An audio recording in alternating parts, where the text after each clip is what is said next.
Hi friends, அனைவருக்கும் வணக்கம். இந்த வீடியோ பதிவில் நம்ம டாப் 5 கொஷின் சீரீஸில் பார்ட் 12 வீடியோ தான் நம்ம பார்க்க போகிறோம். ஸோ இன்றைக்கி என்ன டாபிக் நான் எடுத்துகிட்டு வந்திருக்கேன் அப்படின்னா லோக்சபா அண்ட் ராஜ்யசபா. சரிங்களா?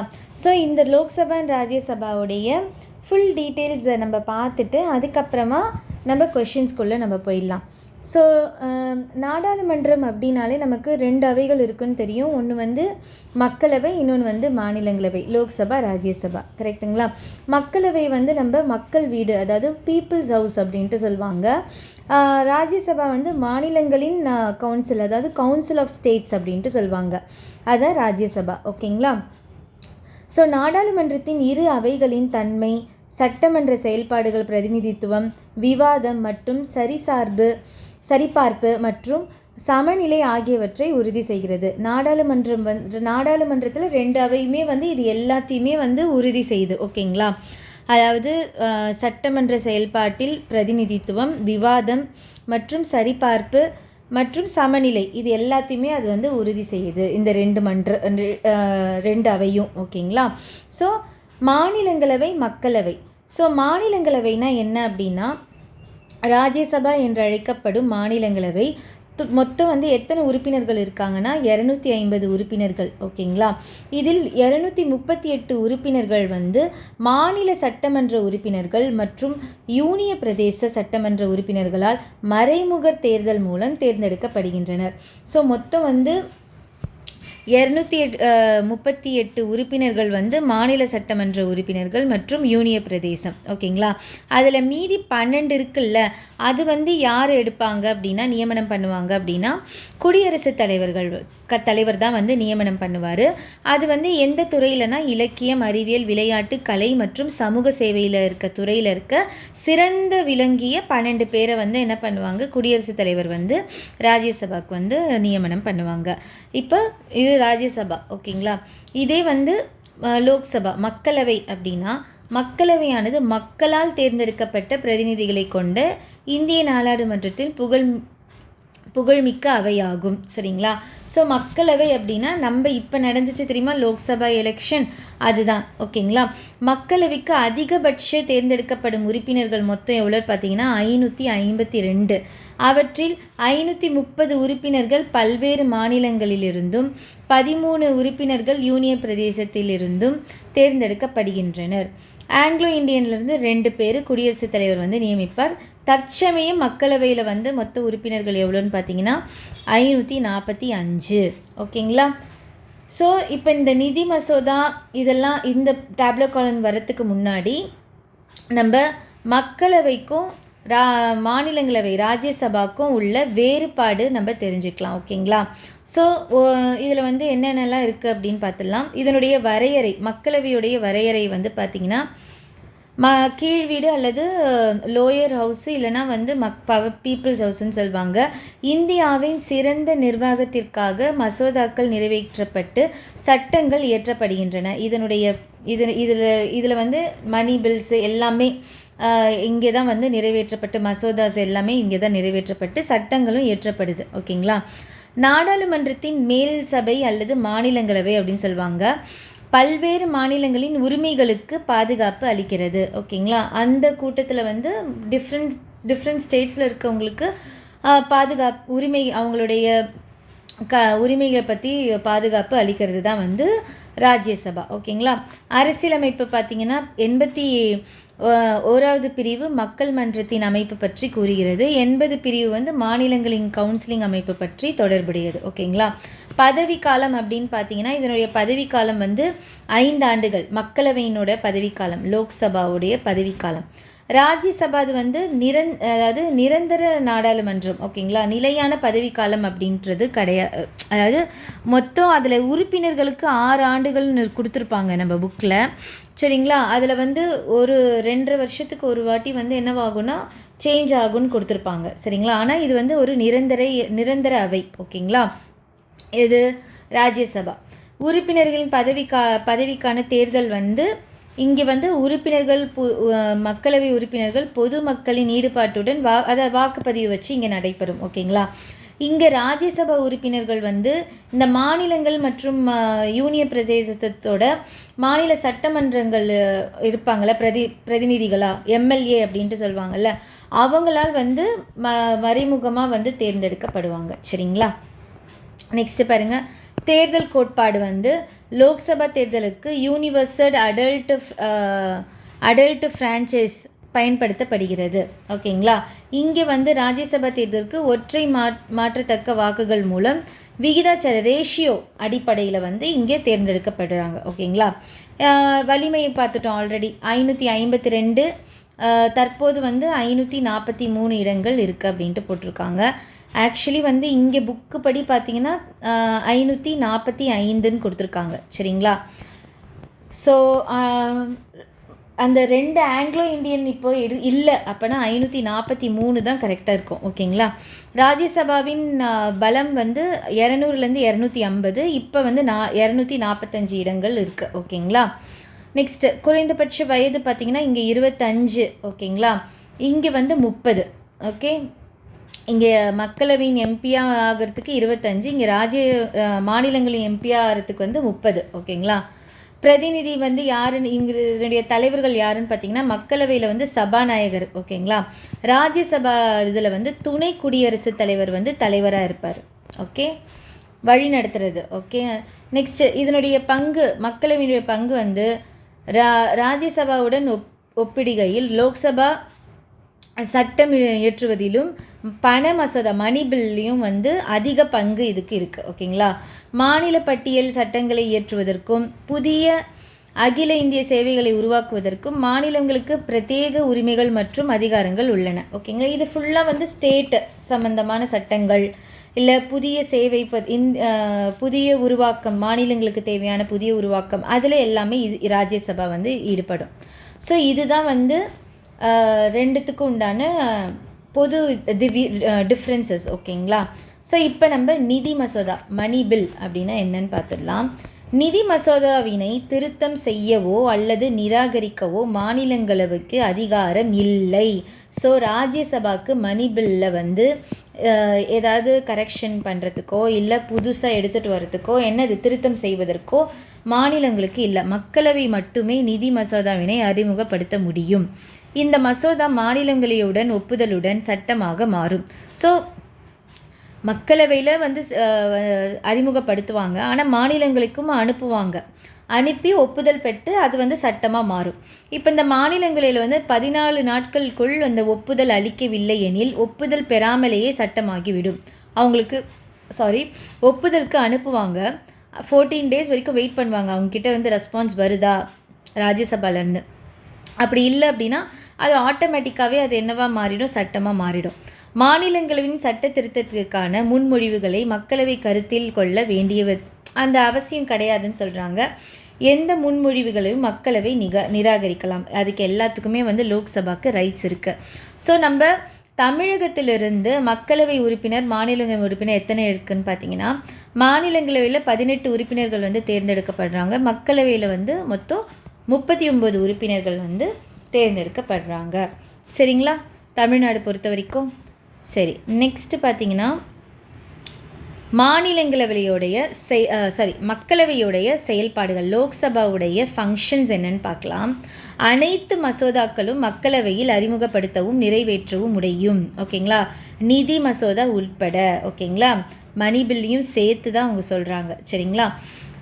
அதுக்கப்புறமா குடியரசுத் தலைவர், உச்ச நீதிமன்ற நீதிபதிகள் போன்றவர்களின் பதவி நீக்க விவகாரங்களில் பங்கேற்க மாநிலங்களவை போலவே மக்களவைக்கும் அதிகாரம் உள்ளது. ஓகேங்களா? இவங்க எல்லாத்துக்குமே வந்து நம்ம ஒரு குடியரசுத் தலைவரோ இல்லை உச்ச நீதிமன்றம் போன்ற பதவி நீக்கிறது, இந்த விவகாரத்தில் எல்லாத்துக்குமே வந்து மக்களவைக்கு அதிகாரம் இருக்குது. ஓகேங்களா? அரசியலமைப்பு சட்ட திருத்தத்திற்கான எந்த ஒரு மசோதாவை நிறைவேற்றுவதிலும் மாநிலங்களவையை போலவே மக்களவைக்கும் என்னது சம அதிகாரம் இருக்குது அப்படின்ட்டு சொல்கிறாங்க. ஸோ மக்களவை உறுப்பினர்கள், குடியரசுத் தலைவர், துணை குடியரசுத் தலைவர் ஆகியோரை தேர்ந்தெடுக்கும் அதிகாரமும் இதுக்கு இருக்குது, மக்களவைக்கு இருக்குது. நம்பிக்கை இல்லா தீர்மானம் லோக்சபாவில் மட்டுமே அறிமுகப்படுத்த முடியும். நம்பிக்கை இல்லா தீர்மானம் வந்து லோக்சபாவில் மட்டும்தான் இருக்குது, அது வந்து ராஜ்யசபாவில் இல்லை நம்பிக்கை இல்லா தீர்மானம். ஓகேங்களா? ஸோ இதான் வந்து அதனுடைய செயல்பாடுகள். நெக்ஸ்ட்டு பார்த்தீங்கன்னா சபாநாயகர் பற்றி கொடுத்துருக்காங்க. மக்களவையுடைய தலைமை ஏற்று நடத்துகிறவர் யாருன்னு பார்த்தீங்கன்னா சபாநாயகர் தான். இவர் வந்து மக்களவை உறுப்பினர்களால் தேர்ந்தெடுக்கப்படுகின்றனர். நாடாளுமன்ற மக்களாட்சியில் சபாநாயகரின் பதவி ஒரு முக்கிய இடத்தை வகிக்கிறது. மக்களவை கலைக்கப்பட்டாலும் புதிய சபாநாயகர் தேர்ந்தெடுக்கும் வரை அவர் பதவியில் நீடிப்பார். ஓகேங்களா. நாடாளுமன்ற இரு அவைகளின் கூட்டத்திற்கு தலைமை வகிப்பார். 2 அவைகளுக்குமே வந்து அவர் தலைமை வகிப்பார். ஓகேங்களா. இரு அவைகள். ஓகேங்களா. அவர் ஒரு மசோதாவை நிதி மசோதாவோ இல்லை சாதாரண மசோதாவா என தீர்மானிக்கும் அதிகாரம் உள்ளது. ஸோ ஒரு மசோதா அனுப்புகிறாங்க அப்படின்னா அது வந்து நிதி மசோதாவா இல்லை சாதாரண மசோதாவா அப்படின்ட்டு தீர்மானிக்கும் அதிகாரம் யாருக்கு இருக்குன்னா சபாநாயகருக்கு தான். சபாநாயகர் பதவி காலியாக இருக்கும் போதும் அல்லது வருகை புரியாத போதும் யார் இருப்பாங்கன்னா துணை சபாநாயகர் வந்து தலைமை வகிப்பாங்கன்னு சொல்கிறாங்க. சரிங்களா. இது எல்லாமே ஒரு இம்பார்ட்டண்ட் பாயிண்ட்ஸ். ஓகேங்களா. ஸோ நாடாளுமன்ற கூட்டத்தொடர் எப்பெல்லாம் நடக்கும் அப்படின்னா பட்ஜெட் கூட்டத்தொடர் வந்து February to May. மழை பருவகால கூட்டத்தொடர்னு சொல்லுவாங்க. அது வந்து ஜூலை முதல் செப்டம்பர் வரை. குளிர்கால கூட்டத்தொடர் வந்து நவம்பர் மற்றும் டிசம்பர். சரிங்களா. ஸோ இதுதான் பாக்ஸ் இன்ஃபர்மேஷன். நெக்ஸ்ட் வந்து நாடாளுமன்றத்தின் அதிகாரங்கள் மற்றும் செயல்பாடுகள். இது வந்து மக்களவையுடைய செயல்பாடுகள், இது வந்து நாடாளுமன்றத்து. ஓகேங்களா. ரெண்டுமே சேர்ந்தாப்பில். ஓகே. இந்திய நாடாளுமன்றம் சட்டம் இயற்றுதல், நிர்வாகத்திற்கான மேற்பார்வையிடுதல், வரவு செலவு திட்டத்தினை நிறைவேற்றுதல், பொதுமக்கள் குறைகளை போக்குதல், மேலும் வளர்ச்சி திட்டங்கள், சர்வதேச உறவுகள், உள்நாட்டு கொள்கைகள் போன்றவை விவாதித்தில் அதில் வந்து பல பணிகளை செய்கிறது. ஓகேங்களா. மக்களவையும் சரி மாநிலங்களையும் சரி ரெண்டுமே வந்து இதில் எல்லாத்துலேயுமே வந்து கலந்துப்பாங்க, விவாதிப்பாங்க. ஓகேங்களா. எங்கள் ஸ்டேட்டில் இது இருக்குது, அதே மாதிரி இந்தியா முழுக்க இங்கே என்னென்னலாம் போயிட்டுருக்கு அது எல்லாமே. ஓகேங்களா. நாடாளுமன்ற குடியரசுத் தலைவர் மீதான அரசியல் குற்றச்சாட்டுகளை விசாரிக்கவும் உச்சநீதிமன்ற உயர்நீதிமன்ற நீதிபதிகள், தலைமை தேர்தல் ஆணையர், இந்திய தலைமை கணக்கு தணிக்கையாளர் ஆகியோரை அரசியலமைப்பு சட்ட விதிமுறைகளின்படி பதவி நீக்கம் செய்யவும் அதிகாரம் உள்ளது. இதுக்கு ரொம்ப இம்பார்ட்டண்ட் இந்த பாயிண்ட்டு. குடியரசுத் தலைவர் ஏதாவது குற்றச்சாட்டு இருக்கா அதுக்கும் ப்ளஸ் இவங்க எல்லாத்துக்குமே வந்து சட்ட விதிமுறைப்படி பதவி நீக்க செய்யத்திற்கும் வந்து நாடாளுமன்றத்துக்கு என்னது பவர் இருக்குது அப்படின்ட்டு சொல்கிறாங்க. மாநிலங்களின் எல்லைகளை மாற்றி அமைத்திட நாடாளுமன்றத்திற்கே அதிகாரம் உண்டு. ஸோ இப்போ நம்மளுடைய இப்போ வந்து புதுசாக வந்து ஒரு ஸ்டேட்டு உருவாகுது அப்படின்னா அது எதுக்கு ரைட்ஸ் இருக்குன்னா நாடாளுமன்றத்துக்கு தான் வந்து முழு அதிகாரம் இருக்குது அப்படின்ட்டு சொல்கிறோம். சரிங்களா. ஸோ அவ்வளோதான். இதோடு வந்து நம்ம எல்லா பாயிண்ட்ஸுமே நம்ம பார்த்தாச்சு. நாடாளுமன்றம் பற்றின, மக்களவை அண்ட் மாநிலங்களை பற்றின எல்லா பாயிண்ட்ஸும் பார்த்தாச்சு. ஓகேங்களா. சரி, ஓகே. இங்கே இப்போ வந்து கொஷின் போயிடலாம். ஃபஸ்ட்டு கொஷின் பாருங்கள். கீழ்கண்ட நாடாளுமன்ற கூட்டத்தொடரில் எவை தவறானவைன்னு கேட்டிருக்காங்க. ஸோ வரவு செலவு பட்ஜெட் வந்து February to May, மழைக்கால கூட்டத்தொடர் வந்து July to September, குளிர்கால கூட்டத்தொடர் வந்து நவம்பர் டிசம்பர். இதில் எது தப்புன்னு பார்த்தீங்கன்னா இது மட்டும்தான். ஓகேங்களா. ஸோ இது தப்பு. ஸோ அந்த பாக்ஸ் இன்ஃபர்மேஷன் தான் இங்கே கொடுத்துருக்காங்க. நெக்ஸ்ட்டு பாருங்கள். எதெல்லாம் வந்து எக்ஸ்ட்ரா இன்ஃபர்மேஷன் நமக்கு தெரியுதோ அது வந்து நோட் பண்ணி படிச்சுக்கோங்க. ஓகேங்களா. ஒரு கட்சி தேசிய கட்சியாக அங்கீகரிக்கப்பட வேண்டுமானால் சமீபத்திய லோக்சபா பொது தேர்தலில் 4 அல்லது அதற்கு மேற்பட்ட மாநிலங்களில் செலுத்தப்பட்ட மொத்த செல்லுபடி வாக்குகளும் எத்தனை சதவீதம் பெற்றிருக்க வேண்டும். இது வந்து லாஸ்ட் ஜென்ரல் எலெக்ஷன் வச்சு இங்கே கொடுத்துருக்காங்க. ஸோ அதில் வந்து உங்களுக்கு 6% ஒரு கட்சி வந்து தேசிய கட்சி அங்கீகரிக்கப்பட வேண்டுமானால் சமீபத்திய லோக்சபா பொது தேர்தலில் 4 அல்லது அதற்கு மேற்பட்ட மாநிலங்களில் செலுத்தப்பட்ட மொத்த செல்லுபடியாகும் வாக்குகளில் எத்தனை பெற்றிருக்கோன்னா 6%. ஓகேங்களா. இதெல்லாம் வந்து ரீசெண்டாக கேட்கப்பட்ட கேள்விகள் வந்து நான் எடுத்துகிட்டு வந்திருக்கேன். ஓகே. குறைந்தது 3 நெக்ஸ்ட் கொஷின் பாருங்கள். குறைந்தது 3 வெவ்வேறு மாநிலங்களில் இருந்து மக்களவையின் மொத்த இடங்களில் 2% இடங்களில் வெற்றி பெற்றால் மட்டுமே பதவி செய்யப்பட்ட தேசிய கட்சி அங்கீகரிக்கப்படும். ஓகேங்களா. ஒரு கட்சி வந்து தேசிய கட்சியாக இருக்குது அப்படின்னா அதில் அட்லீஸ்ட் 2% வந்து என்னவா இருக்கணும், வெற்றி பெற்று இருக்கணும். ஓகேங்களா. இல்லைனா அது வந்து தேசிய கட்சியாக அங்கீகரிக்கப்படாது. ஓகே. நெக்ஸ்ட்டு பாருங்கள். மாநிலங்களில் ஜனாதிபதியால் அதாவது பிரசிடென்ட் குடியரசுத் தலைவரால் எத்தனை உறுப்பினர்கள் நியமனம் படுகிறாங்கன்னா 12 உறுப்பினர்கள். ரொம்ப இம்பார்ட்டண்ட் ரிப்பீட்டட் கொஷின் இது. ஓகேங்களா? நெக்ஸ்ட்டு பாருங்கள், கீழ்கண்டவற்றுள் ஒரு மசோதாவை நிதி மசோதா அல்லது இதர மசோதா, அதாவது சாதாரண மசோதாவா என்ன தீர்மானிக்கும் அதிகாரம் யாருக்கு இருக்குது? மக்களவை சபாநாயகருக்கு தான் இருக்குது. ஓகேங்களா? அந்த பாயிண்டெல்லாம் நம்ம பார்த்துட்டோம். நெக்ஸ்ட்டு பாருங்கள், மாநிலங்களவையுடைய ஸ்டேட்மெண்ட்ஸ் கொடுத்துருக்காங்க. அதில் எது வந்து ட்ரூ கரெக்டுன்னு கேட்குறாங்க. இது ஒரு நிரந்தர அவை, கரெக்டு. ஒவ்வொரு 2ஆம் ஆண்டின் முடிவிலும் 1/3 உறுப்பினர்கள் என்ன பண்ணுறாங்க? ஓய்வு பெறுறாங்க. இதுவுமே கரெக்டு. இவை இந்த அவையின் நிலையற்ற தன்மையை குறிக்கிறது. இல்லை, இதனால் இது வந்து நிலையற்ற தன்மை கிடையாது. ஸோ இந்த ஸ்டேட்மெண்ட் தப்பு. சரிங்களா? ஸோ அந்த 2 மட்டும்தான். ஓகேங்களா? இது வந்து நிலையான ஒரு மன்றம். ஓகேங்களா? நிலையற்றுன்னு கொடுத்துருக்காங்க. சரிங்களா? சரி, ஓகே. அது தேர்ட் ஸ்டேட்மெண்ட் வந்து தப்பு. 7th கொஷின் பாருங்கள். டேஷ் மாநிலங்களவையின் முன்னாள் தலைவராக செயல்படுகிற துணை குடியரசுத் தலைவர் தான் வந்து என்ன பண்ணுவாங்க? தலைவராக வந்து செயல்படுறாங்க. சரிங்களா? துணை குடியரசுத் தலைவர் வைஸ் பிரசிடெண்ட் தான் ராஜ்யசபாவுடைய சேர்மன். ஓகேங்களா? நெக்ஸ்ட்டு பாருங்கள், தமிழகத்திலிருந்து நாடாளுமன்றத்திற்கு தேர்ந்தெடுக்கப்படும் உறுப்பினர்கள் ராஜ்யசபாவில் 18, லோக்சபாவில் 39. அதுவும் பாக்ஸ் இன்ஃபர்மேஷன் இப்போ தான் பார்த்தோம் நம்ம. ஓகேங்களா? நெக்ஸ்ட்டு மணி பில் பற்றி கொடுத்துருக்காங்க, அதாவது பண மசோதா பற்றி. மாநிலங்களவையில் இது அறிமுகப்படுத்த முடியாது. கரெக்டு. மக்களவையில் மட்டும்தான் அறிமுகப்படுத்த முடியும். இந்த ஸ்டேட்மெண்ட் கரெக்டு. ஸோ எது சரின்னு தான் கேட்குறாங்க. First statement correct. நெக்ஸ்ட்டு சபாநாயகரால் சான்றளிக்கப்பட வேண்டும். ஆமாம், கரெக்டு. ஏன்னா இது வந்து பண மசோதாவா இல்லை சாதாரண மசோதாவான்ட்டு சபாநாயகர் தான் வந்து உறுதி செய்யணும். அதுவுமே கரெக்டு. மாநிலங்களில் திருத்தப்படலாம் அப்படின்னு போட்டிருக்கு. மாநிலங்களில் அறிமுகமும் படுத்த முடியாது, திருத்தவும் முடியாது. ஸோ இந்த தேர்ட் ஸ்டேட்மெண்ட் வந்து தப்பு. நெக்ஸ்ட்டு குடியரசுத் தலைவர் தாமதமின்றி ஒப்புதல் அளிக்க வேண்டும். இதுவுமே கரெக்டு. ஓகேங்களா?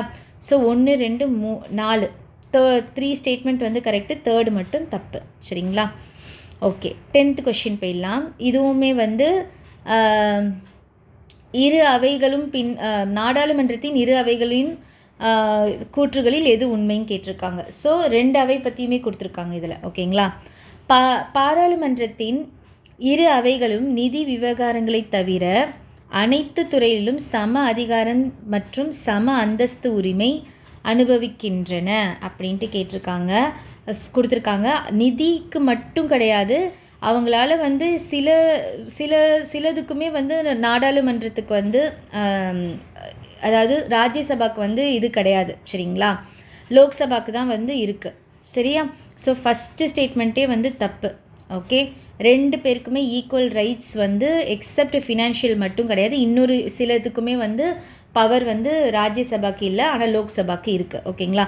அதில் பெஸ்ட்டு எக்ஸாம்பிள் ஒன்று பார்த்தீங்கன்னா, இங்கே ஒரு லைன் நம்ம பார்த்துருப்போம்.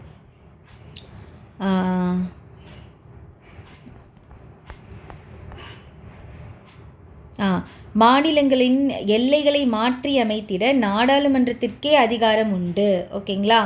ஸோ இது ஒரு பாயிண்ட்டு.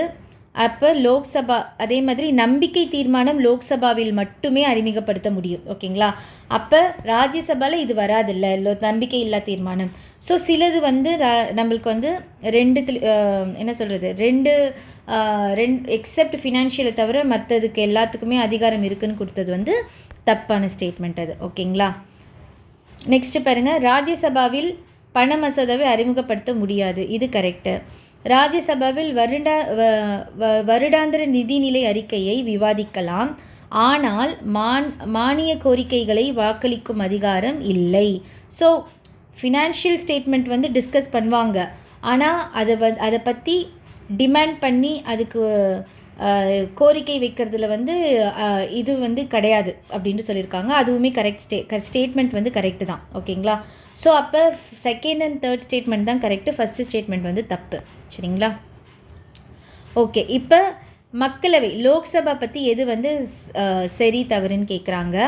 மக்களவை பொதுவாக இந்திய பாராளுமன்றத்தின் கீழவை என்று அழைக்கப்படுகிறது. கரெக்டு. பீப்புள்ஸ் ஹவுஸ்ன்னு சொல்லுவாங்க. மக்களவை உறுப்பினர்கள் நேரடியாக மக்களால் தேர்ந்தெடுக்கப்படுகிறார்கள். கரெக்டு. இதுவுமே கரெக்டு. நெக்ஸ்ட்டு பாருங்கள், 44வது சட்ட திருத்தத்தால் மக்களவை உறுப்பினர்கள் எண்ணிக்கை 545ஆக உயர்ந்தது அப்படின்னு போட்டிருக்கு. இந்த ஸ்டேட்மெண்ட் தப்பு. இது வந்து 44வது சட்ட திருத்தம் இல்லை, 31வது சட்ட திருத்தம். ஓகேங்களா, அதை நோட் பண்ணிக்கோங்க. 31வது சட்ட திருத்தம். அதுக்கு முன்னாடி வரைக்கும் 525 இருந்தது. இந்த சட்ட திருத்தத்துக்கு அப்புறமா தான் வந்து 545 அப்படின்ட்டு மாறுச்சு. ஓகேங்களா, ஸோ இது ஒரு இம்பார்ட்டண்ட் இன்ஃபர்மேஷன், இதை நோட் பண்ணிக்கோங்க, எக்ஸ்ட்ரா இன்ஃபர்மேஷன். ஓகேங்களா, நெக்ஸ்ட்டு பாருங்கள். மக்களவையின் சபாநாயகர் தான் வசிக்கும் பதவியின் காரணமாக கீழ்வரும் எந்த நாடாளுமன்ற குழுக்களின் தலைவராக செயல்படுகிறார்? ஸோ எந்த இதுன்னு பார்த்தீங்கன்னா அலுவல் ஆலோசனை குழுவின், அதுக்கப்புறமா பொது நோக்கு குழுவின், அப்புறமா விதி குழுவின், இந்த 3த்துக்கு தான் தலைவராக இருக்கார். மதிப்பீட்டு குழுவியோட தலைவராக அவர் இல்லை. சரிங்களா, மக்களவை சபாநாயகர் வந்து தான் வகிக்கும் பதவியின் காரணமாக கீழ்வரும் எந்த நாடாளுமன்ற குழுக்களை இருக்கான்னு என்னென்ன குழுன்னு பார்த்தீங்கன்னா அலுவல், பொது நோக்கு, அதுக்கப்புறமா விதி, இந்த 3த்துல தான். ஓகேங்களா, இதுவும் ஒரு இம்பார்ட்டண்ட் பாயிண்ட்டு, நோட் பண்ணிக்கோங்க. ஓகே, நாடாளுமன்றத்தின் முதல் கூட்டத்தொடர் எப்போ ஃபஸ்ட்டு ஸ்டார்ட் பண்ணாங்க? ஃபஸ்ட்டு சிட்டிங் எப்போ, எந்த அமர்வு, எந்த இயர் பார்த்தீங்கன்னா 1960. ஓகேங்களா, நெக்ஸ்ட்டு பாருங்கள். கீழ் சொல்லப்பட்டுள்ள இந்திய பாராளுமன்றத்தின் இறையாண்மைக்கு உள்ள வரம்புகள் எதுன்னு பார்த்தீங்கன்னா எல்லாமே தான். அடிப்படை உரிமைகள் வரும், நிதி புனராய்வு வரும், அப்புறமா கூட்டாட்சி, எழுதப்பட்ட அரசியலமைப்பு, 4மே தான் வந்து இறையாண்மைக்கு உள்ள வரம்புகள். ஓகேங்களா, பாராளுமன்றத்தின் இறையாண்மைக்கு உள்ள வரம்புகள். நெக்ஸ்ட்டு ஃபஸ்ட்டு மக்களவை எப்போது கலைக்கப்பட்டது அப்படின்னா ஏப்ரல் 4, 1957 வந்து முதலாவது மக்களவை வந்து கலைக்கப்பட்டுச்சு. ஃபஸ்ட்டு. ஓகேங்களா, அதே மாதிரி பின்வரும் பொறுப்பாளர்களுள் யார் கீழவை மற்றும் மேலவையின் செயலகத்தை கட்டுப்படுத்தி தலைமையேற்றி கீழவைக்கு வந்து சபாநாயகர், மேலவைக்கு வந்து யார்? மேலவை தலைவர். ஓகேங்களா, சபாநாயகர் தலைவர். ஓகேங்களா, நெக்ஸ்ட்டு தலைவர்னால் வந்து அங்கே வந்து துணை குடியரசுத் தலைவர்னு கொடுக்கலாம். ஓகேங்களா, நெக்ஸ்ட்டு பாருங்கள். கீழ்கண்டவற்றுள் பாராளுமன்ற உறுப்பினர்களாக முறைமை சாரா சாதனம் அப்படின்ட்டு எதுன்னு பார்த்தீங்கன்னா பூஜ்ய நேரம், 0 ஹவர் அப்படின்ட்டு சொல்லுவாங்க. ஓகேங்களா, இதெல்லாம் வந்து ரீசெண்டாக கேட்ட எக்ஸ்ட்ரா கொஷின்ஸ், எக்ஸ்ட்ரா புக்கில் இல்லாத இன்ஃபர்மேஷன். ஓகேங்களா, நோட் பண்ணிக்கோங்க. நெக்ஸ்ட்டு சட்டமன்ற மேலவையை உருவாக்கும் மற்றும் நீக்கவுமான அதிகாரம் யாரிடம் உள்ளது? யாருக்கு இருக்குது? கலைக்கிறதுக்கும் இதுக்கும் யாருக்கு இருக்குது? நாடாளுமன்றத்துக்கு தான் இருக்குது. சரிங்களா, அந்த பாயிண்ட்டும் அதில் நம்ம பார்த்தோம். லோக்சபாவில் நம்பிக்கையில்லா தீர்மானம் அறிமுகப்படுத்த தேவையான ஆதரவு எத்தனை பேர் கொடுக்கணும் அப்படின்னா 50 மெம்பர்ஸ் வந்து நோ கான்ஃபிடன்ஸ் மோஷன், அதாவது நம்பிக்கையில்லா தீர்மானம் வந்து கொடுத்தாதான் அது வந்து செல்லுபடியாகும். ஓகேங்களா, கடைசி கொஷின் பாருங்கள். கீழ்கண்டவற்றுள் லோக்சபா சபாநாயகர் தனது ராஜினாமாவை யார்கிட்ட அளிப்பாங்க அப்படின்னா துணை சபாநாயகர்கிட்ட அளிப்பாங்க. ஓகேங்களா, அவ்வளோதான். ஸோ இதோடு வந்து நம்ம லோக்சபா ராஜ்யசபா டாபிக் வந்து நம்ம கம்ப்ளீட் பண்ணுறோம். ஸோ இந்த வீடியோ பிடிச்சிருந்தால் லைக் பண்ணுங்கள், கீழே கமெண்ட் செக்ஷன் பண்ணுங்கள், உங்களுக்கு என்னென்ன ஏதாவது டவுட் இருந்தால் அப்படின்ட்டு கமெண்டில் போடுங்க. நெக்ஸ்ட் வீடியோவில் இந்த டவுட் கிளியர் பண்ணிட்டு நம்ம அடுத்த டாபிக் நம்ம பார்க்கலாம். ஓகேங்களா, இந்த வீடியோ யாருக்காச்சும் உபயோகமாக ஆகும் அப்படின்னா ஷேர் பண்ணுங்கள். தேங்க்யூ.